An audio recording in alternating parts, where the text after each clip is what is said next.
everyone, welcome back to my channel. My name is Darian and today I'm going to be talking about all the books that I read in April. So April was an interesting month in terms of reading. Well, it was an interesting month in general, I guess, but I started out the month really strong. I read 4 books in the first half of April, and then my finals happened and I only read 1 other book for the rest of April. So I read a total of 5 books, which is not bad. It's definitely the least amount I've read in a while in 1 month, but considering I had finals and I was really struggling I was really struggling through those finals, I think I did pretty okay. So let's just jump into the books that I read in April. So the first few books, actually finished 3 books at the very beginning of the month because I participated in Readathon, which is a 24-hour readathon hosted by Jade from JD Ray Reads. So I started out the month, like I said, really strong, and I finished these first 3 books within the first few days of April. So the first one that I finished in April was Beyond the Black Door by A.M. Strickland. I did start this in March because this was the March book club pick for the Perfectly Queer book club. I was the guest host with Molly and Lily, and I had such a great time reading this book and then discussing it with them. So Beyond the Black Door follows this girl named Kamai, who is a soul walker, and basically a soul walker can travel into other people's souls when they're asleep, and her mother was also a soul walker and she kind of showed her the ropes to soul walking, I guess, and it's really dangerous to be a soul walker in this world, so her mother has always warned her never to tell anyone. And also, for whatever reason, Kamai, whenever she goes into a soul, there is this mysterious black door that appears, and Kamai's mother has always warned her not to open the door. So you can probably guess where the story goes from there. So this book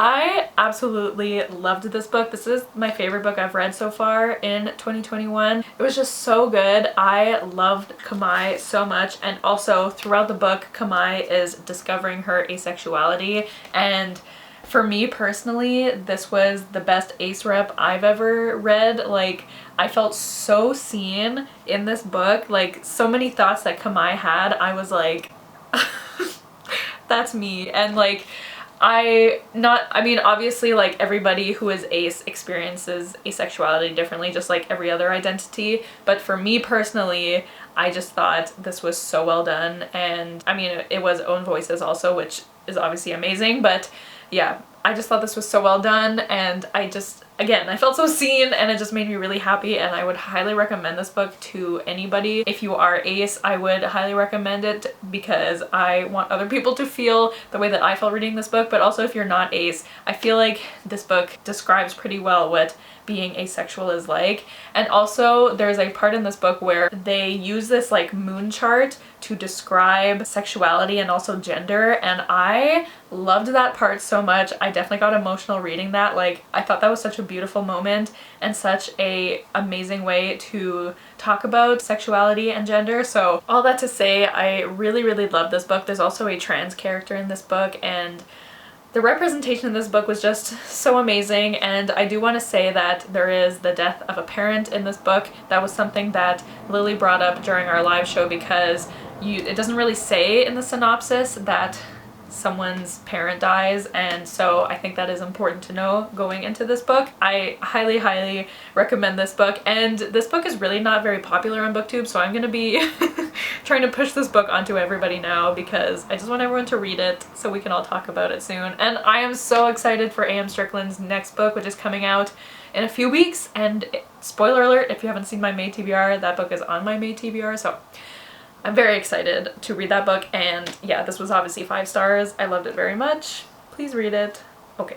The next book I read was also for Readathon, and that was Down Among the Sticks and Bones by Seanan McGuire. This book is the second book in the Wayward Children series. I read the first book, Every Heart a Doorway, at the end of 2019, I think. So the Wayward Children series follows these different kids, and they have all how do you explain this? They have all kind of gone through this portal into another world, and the series kind of follows them as they come back. Or at least the first book follows these groups of kids as they come back and are trying to readjust to the real world, or our world I should say. And so they go to this home for wayward children, and yeah, that's what the first book is basically about. So the second book is actually a prequel to the first book, and it follows two characters we met in the first book, Jack and Jill, and we follow them as they go through their world. So we do know that they do come back because they are in the first book where they have come back,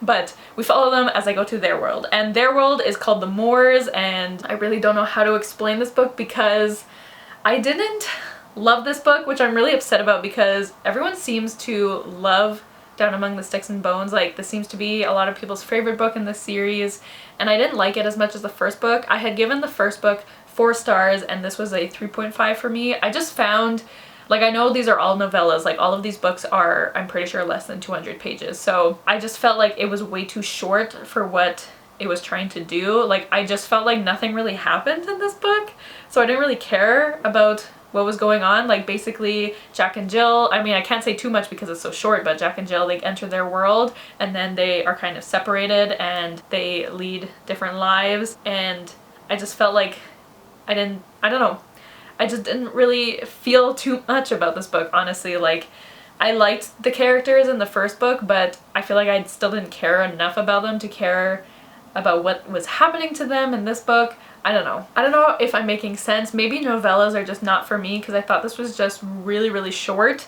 I mean, obviously it was short, but like, for what the story was, I would have loved way more development and stuff like that. So I think I will continue on with the series, but I'm kind of disappointed in this book. Like, I thought I would really love it, just like everyone else seems to, but this was just okay for me, so I gave it 3.5. Then the next book I read in April was Acorn Cove by Kay O'Neill. This is by the same author who did the Tea Dragon Society books, which I am obsessed with. I do have, can you see right there, my very own tea dragon now. But I love the Tea Dragon Society books. I read the first and the second book and I gave them both 5 stars. I cannot wait for the third one. So I was really excited to pick this up as well. This follows this girl who goes back to her old home, which is on this island. They had left after the death of her mother a long time ago, but her and her dad go back to this island to visit their aunt, and on this island they do a lot of fishing, but there's been a lot of storms lately, which has kind of prevented them and their fishing. And then we find out that there's kind of this community of like sea creatures nearby, and this book is basically all about the environment and how we can help the environment and stuff like that. And I mean, obviously the message of this book was amazing. I did find that this book, like, I mean, all of these books are geared towards children, so it's not like, it wouldn't be fair of me to be like, this was really childish, because like, it's for children, so of course it's a bit childish, but I did find that this was kind of written as like an introduction to environmental issues for children. Like, this was kind of written in a way that, like, as a way to help kids learn how to help the environment, how some things we do can impact the environment, stuff like that. So as an adult reading this, I was just kind of like, okay, like, I do know all this stuff already. But I will say the story was obviously really, really cute, and the art style, I mean, the art style is just adorable in these books. Can you see that? I love Kay O'Neill's art. It's just, it's so good. So I gave this 4 stars. Like, I still really enjoyed it. I didn't like it quite as much as the Tea Dragon Society books, but I still really enjoyed it, and I would recommend this if you want to read more of their books.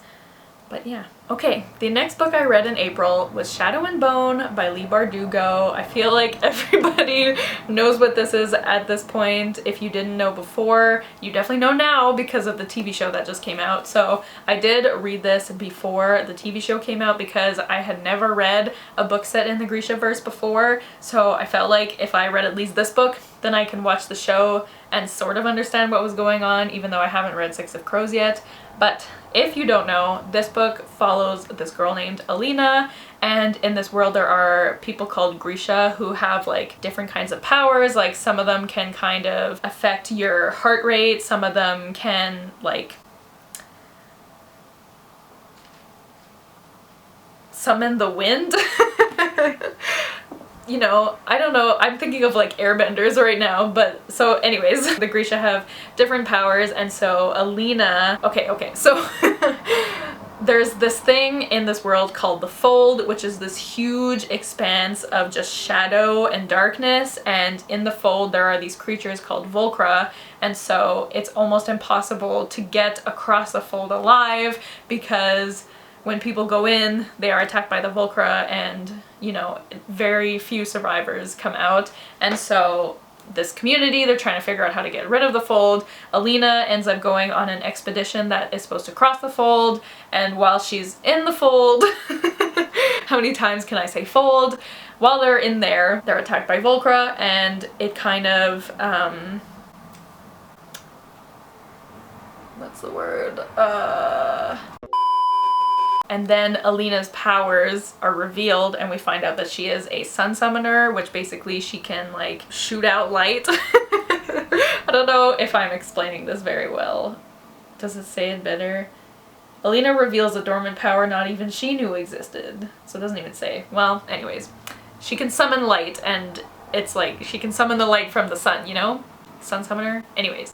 And so we go from there, and I've heard a lot of people say that the Grishaverse is not as good as, or the Grisha trilogy is not as good as Six of Crows, and I mean, I can't compare them yet because I haven't read Six of Crows, but I thought this was pretty okay. I didn't dislike it at all, but it was definitely very 2012 YA fantasy, which I hear everybody else say to describe this book, but I mean, Alina was just very much not like other girls. She kept just being like, I'm not as pretty as them, I'm not, like, I don't know why they would look at me because I'm not very pretty. They probably look at that girl because she's really pretty, but I'm not very pretty. And I was like, there are more important things to worry about right now. I'm very glad that they took that characteristic out of her for the show. But anyways, so yeah, I thought this was just pretty okay. I was kind of bored at times, but I really liked the ending of this book. I was getting like emotional when I was finishing this, and I was like, I did not think that I was gonna get emotional reading this book, but here I was. Also, I love Mal, like, even before I watched the show made me love him like 10 times more, but even in the book I really like him, and people have told me that he does something bad in future books, but right now I really like him. I don't really understand why people don't like him. I definitely do not like the Darkling. I don't care if Ben Barnes plays him. I don't like him. So anyways, I thought this was okay. I gave it 3 stars, and I am gonna continue the series and then read Six of Crows, which I'm very excited about because I love Kaz. So yeah, this was fine. Okay, so the last book that I read in April, I actually cannot tell you my feelings on because this was for a secret video that I am slowly working on, but I promise it'll be done eventually. But that was Pride and Prejudice by Jane Austen. I finally read this book. Finally. If you guys have seen any of my TBR videos, basically, I think this was on at least 3 different TBRs.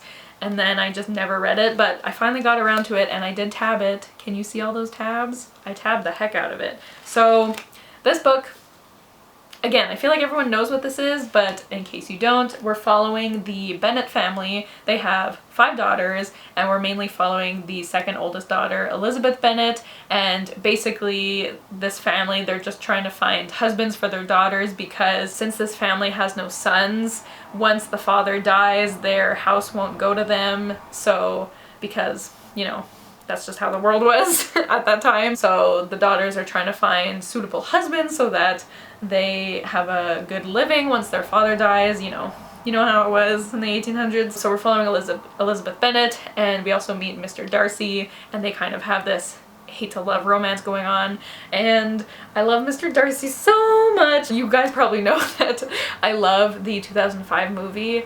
Oh, it's one of my favorite movies of all time, so I was really excited to finally read this book.